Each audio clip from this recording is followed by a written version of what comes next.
Muir goes into Festivities and investigates the humour of the subject with the help of Alfred Marks.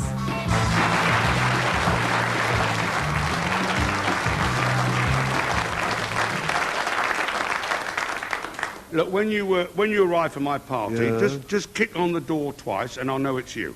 Haven't you got a knocker or bell? Yeah, of course I have, but you won't be coming empty-handed, will you? My mother-in-law never really liked me, and she doesn't hide her feelings. One Christmas, she gave us a matching set of towels marked hers and its. Still, I thought of something just right for her, too. I bought her a chair. Trouble is, she wouldn't plug it in. What are you giving your wife for Christmas? Something rather special, actually. Look, it's a diamond tiara. Good Lord. Is it genuine? Well, if it isn't, I've been done for a fiver. Did you hear about the Scotsman who fired his gun in the garden on Christmas Eve and told his children that Santa Claus had committed suicide? Alfred, were you pleased with that woolly vest I gave you? Tickled pink. A very mean lad who lived away from home always wrote his mother a Christmas letter. One year, he put at the end, P.S. I was going to enclose a fiver, but unfortunately I've already sealed the envelope.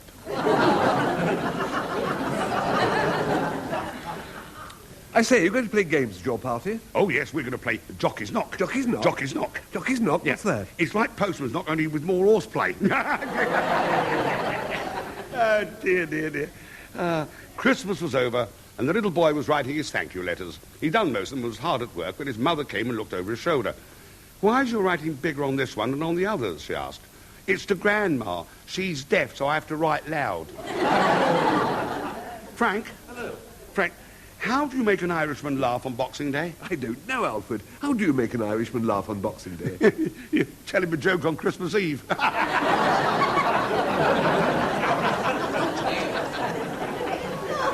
Oh, dear.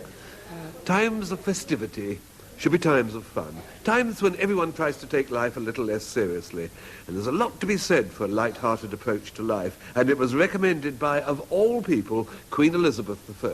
They pass best over the world who trip over it quickly, for it is but a bog. If we stop, we sink. The best sort of enjoyment is that which takes you unawares. Here's David Garrick on the subject of fun. Fun gives you a forcible hug and shakes laughter out of you whether you will or no. And festivities should be fun, like this occasion described by John Dryden. A very merry, dancing, drinking, laughing, quaffing, and unthinking time. Rather like this programme, isn't it? and here's Oliver Goldsmith on the subject. Blessed be those feasts with simple plenty crowned, where all the ruddy family around laugh at the jests or pranks that never fail, or sigh with pity at some mournful tale. One line there suggests he may have been referring to Christmas, with all the ruddy family around. Of course, Christmas seems to be the main focus of festivities in this country. And let's have a definition from Ambrose Bierce's Devil's Dictionary. Christmas, a day set apart and consecrated to gluttony, drunkenness, maudlin sentiment, gift-taking, public dullness, and domestic behaviour. Mind you, everyone's recollections of Christmas are different. Christmas time. I remember my brother and I, James, we slept in the same bed, not only at Christmas time, but always. And, parents are funny because kids have a great time. It's like around 9 o'clock at night. That's when I really had a great time. We were laughing and giggling and bumping our head, having a great pouring water on each other. And the first thing the parent says, "You're getting silly. Go to bed." They don't understand. Why? How come we're having fun? No, we want you to look like us. Be evil, smoke, drink, that kind of thing. But now, I remember waiting for Santa Claus. And Santa Claus, to me, was the great man. Gifts are coming, and wondering if I had been good during that time of the whole year and everything. And we couldn't wait for Santa Claus to come. And the heart's really, Santa Claus is coming. I wish he'd come now, and the clock stops. It just stops. He never comes. She said, well, now, for Santa Claus to come, let's go to sleep now. Yeah, about 3 o'clock in the afternoon. Try and go to sleep. Run upstairs and jump into bed. You ever really try and go to sleep? Nothing, And then you start talking.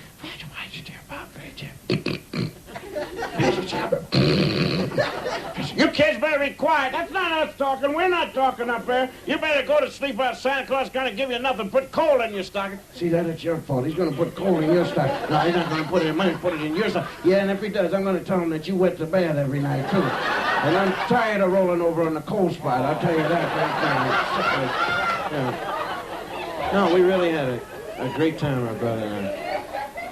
That was Bill Cosby. For those who are resistant to Christmas, who suffer from Santa Claustrophobia, there have always been other sorts of festivities available. Here's a jolly occasion described by Samuel Pepys in his diary, October the 13th, 1660. I went out to Charing Cross to see Major General Harrison hanged, drawn and quartered, which was done there. He looking as cheerful as any man could do in that condition. And the calendar of the Christian Church provides many special occasions apart from Christmas. The Reverend Sidney Smith. The observances of the Church concerning feasts and fasts are tolerably well kept, since the rich keep the feasts and the poor the fasts. Food and drink can make anything seem better. Oscar Wilde. After a good dinner, one can forgive anybody, even one's own relatives. But it has to be a good dinner, as he made clear in the picture of Dorian Gray. It is a very poor consolation to be told that a man who has given one a bad dinner or poor wine is irreproachable in private life. Even the cardinal virtues cannot atone for half-cold entrees. But when it works, there's nothing like a good dinner. A definition by Washington Irving. Hospitality, breaking through the chills of ceremony and selfishness and thawing every heart into a flow. And so let's hear an anonymous 19th century recipe for a pleasant dinner party. A round table holding 8, a hearty welcome and little state. One dish set on a time, as plain as you please, but always prime. Beer for asking for and in pewter, servants who don't require a tutor, talking guests and dumb waiters, warm plates and hot potatoes. Isn't that nice? And when you've got all that together in elegant surroundings, you just let the conversation flow as your guests comment on the charms of your home. This is lovely. Oh, it is nice, isn't it? Sixpence, that was. No. It's a cut-glass salt cellar. I think it's so nice when old objects go out of use and one can still find new uses for them, don't you? We use it as an ashtray. You know what you're sitting in? No. What? What? It's a hip bar. Oh. Yes. Jane picked up 15 of them when they sailed up the old King Edward VII Hospital for Skeptics in Hyde. She really has the eye, doesn't she, Jane? I mean, its ability to divorce an object from its associations and see it in and for itself. Exactly. I mean, most people would think, you know, a load of old baths in which generations of unfortunate people had been scrubbing their eczema. Right. But, you know, Jane thinks, God, what a marvellous brain-fusey-like shape. Yes, the marvellous thing about them is the way they don't quite let you relax. How much were they? Almost nothing, I think. I'd better ask the minute. Jane, love, the bath slab. How much?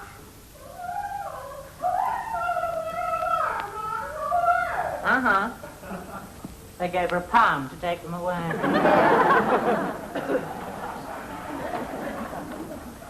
What's that? That, now, that's a conversation piece.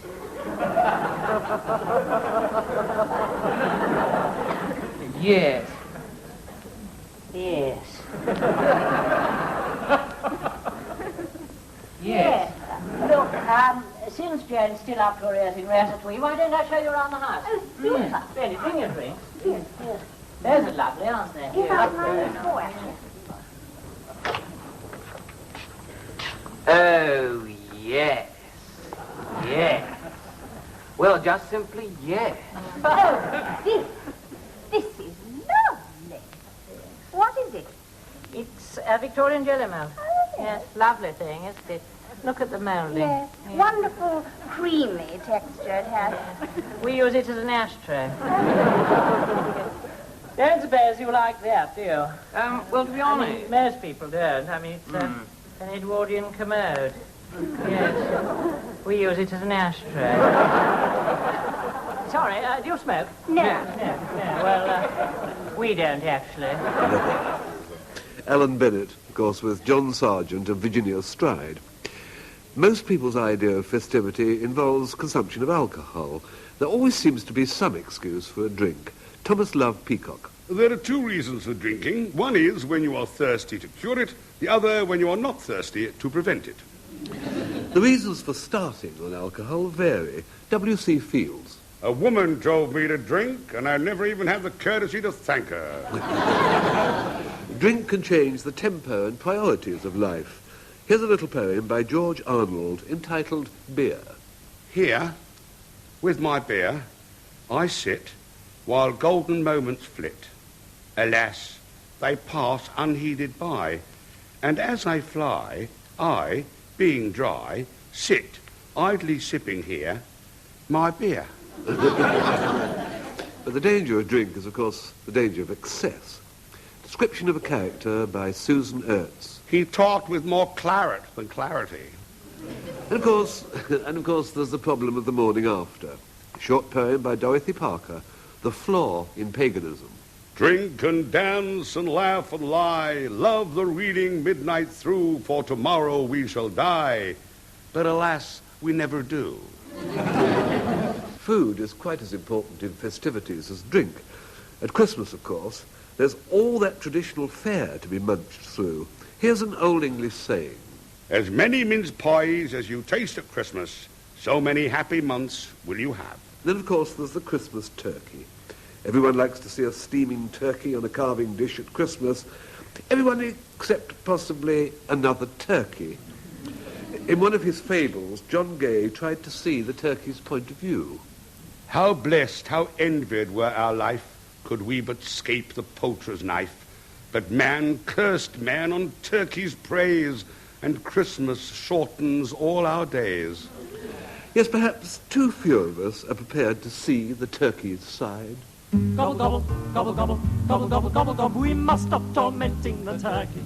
Gobble, gobble, at Christmas his prospects are grim. Gobble, gobble, defeathered and defluffed, then trussed up and stuffed. There's no Merry Christmas for him. December's a bad time for turkeys. Gobble, gobble, and though life's decidedly bleak, gobble, gobble, they never show fear at this time of year, but all keep a stiff upper beak. Hear the turkey's mournful cry, his goose is cooked, he's doomed to die. Hear our heartfelt plea, we pray, don't eat a turkey on Christmas Day. Be kind to a turkey this Christmas.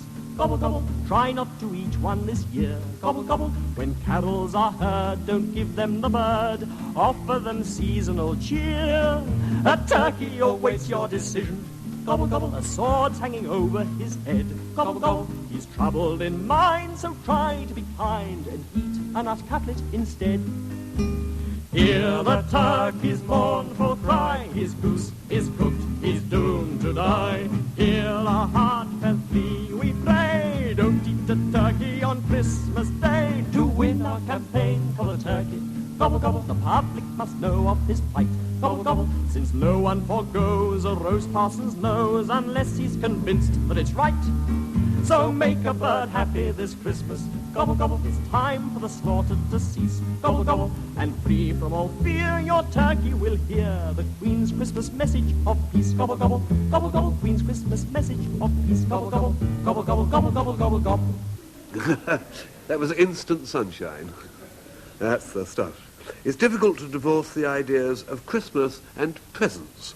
But beware, there are pitfalls here for the unwary. William Bolitho.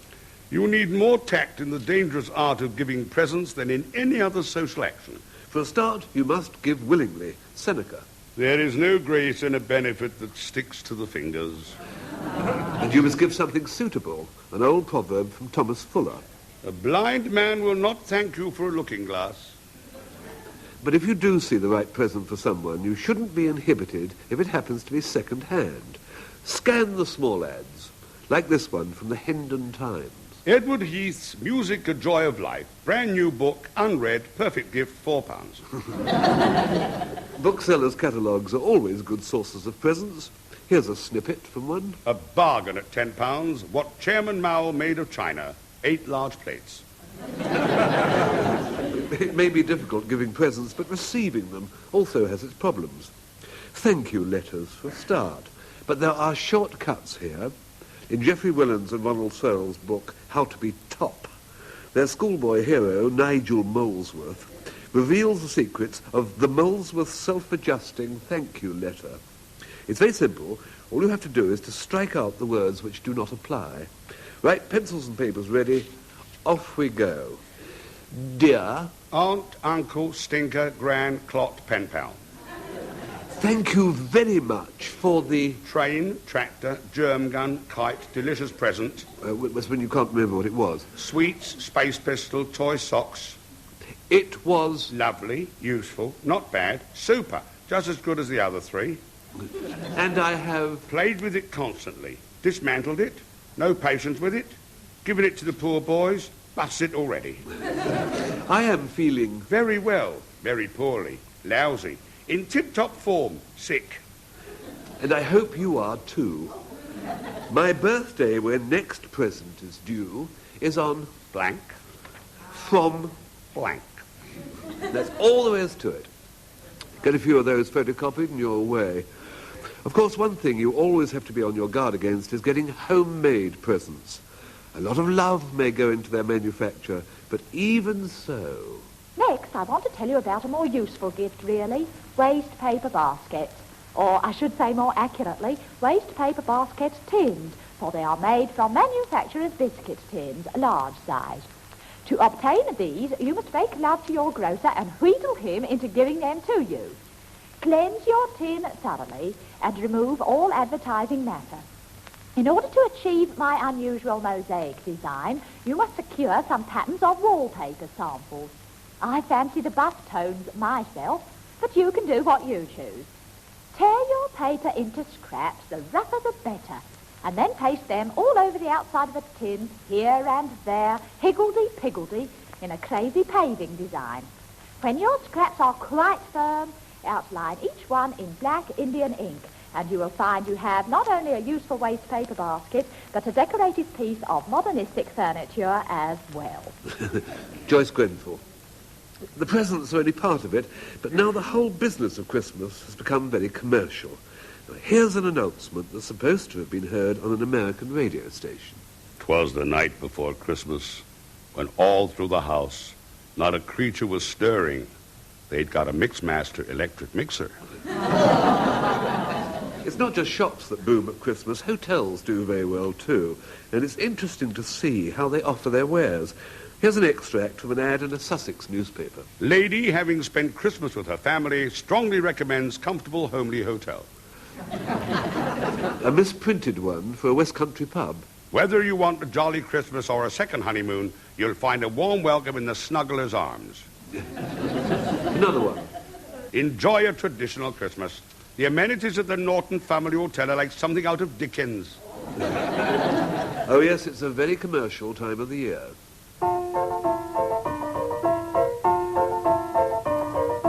Christmas time is here, by golly, disapproval would be folly. Deck the halls with hunks of holly, fill the cup and don't say when.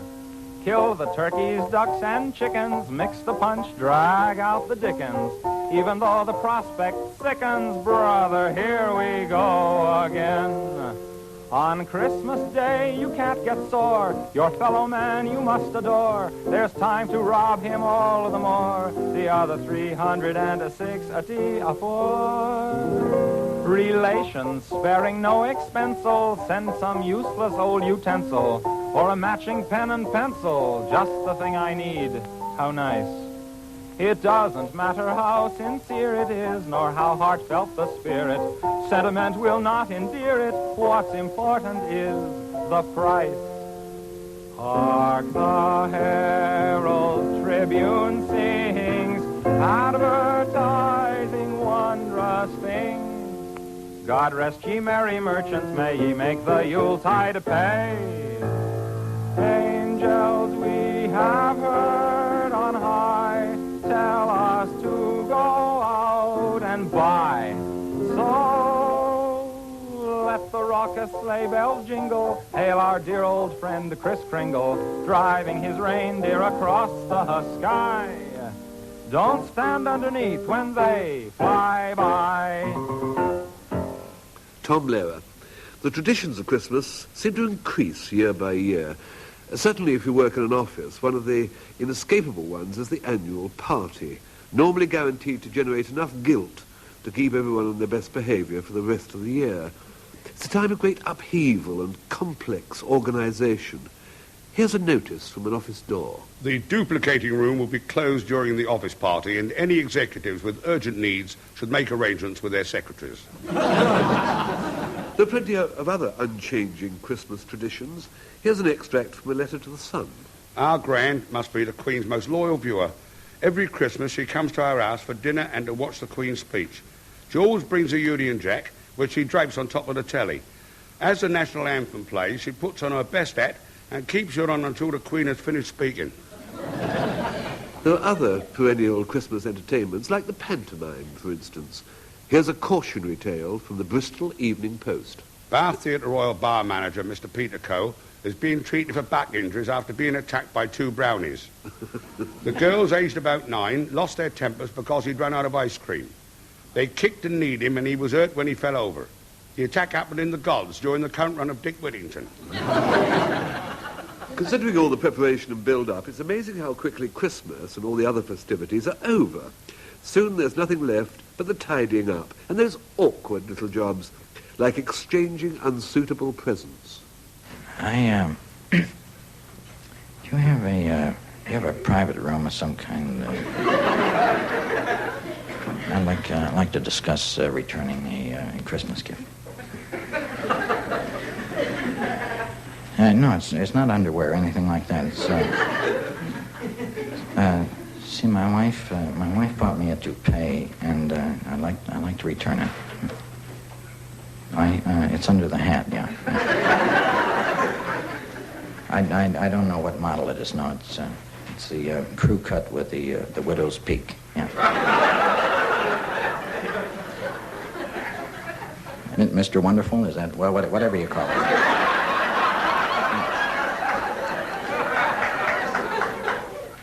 Anyway, I'd like to return it, see. And, I'll show it to you in just a minute. There's some people coming. Just don't stare at me. Just look around. Just wait till they go by. Are they by now? See, there it is. And,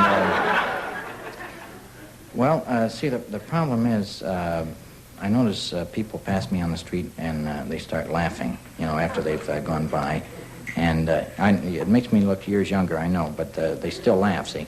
And we went to this party, see, around Christmas time, and I bent down to put some cheese dip on a cracker. And it fell, the toupee fell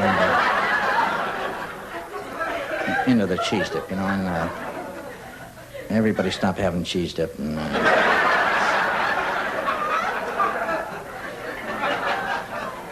the hostess, she started crying and everything, and so we spent a couple hours trying to fish it out of the cheese dip.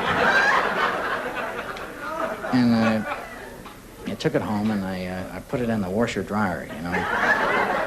We have that's another problem. We have one of those windows, and the kids like to sit and watch it, And now they're mad at me because I'm returning it. See. No, I don't. I don't want the full exchange. I like to get a real cheap one, just to put in the washer for the kids to.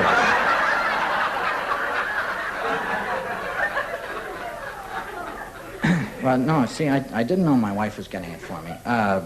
Looking back, see, one morning she came in with a piece of paper and she had me put my head on it and she traced it.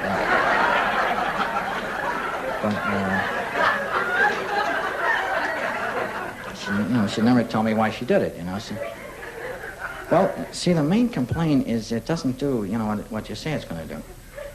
I understand it makes me look years younger, yeah, but see, yeah, I know it stays on a hurricane. See, but, see, we're from Iowa, and we really don't get that many hurricanes, See, mainly I want it to stay on when I go down for the cheese dip, you know?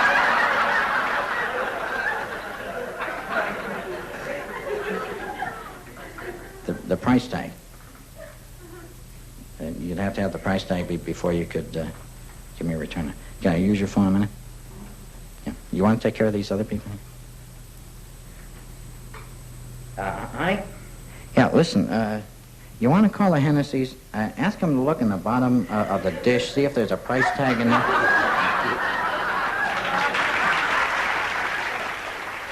Bob Newhart. That about brings us to the end of our particular festivity, and we'll close with a sad comment on changing times from the Daily Mail. Mistletoe is losing its magic. Demand for the romantic berry is falling off. The reason, according to Covent Garden buying agent Cecil Dixon, is the permissive society. Mr. Dixon said, "It's a fast disappearing thing now people have sex all the year round." Until the next time, from Alfred and me, goodbye. Goodbye.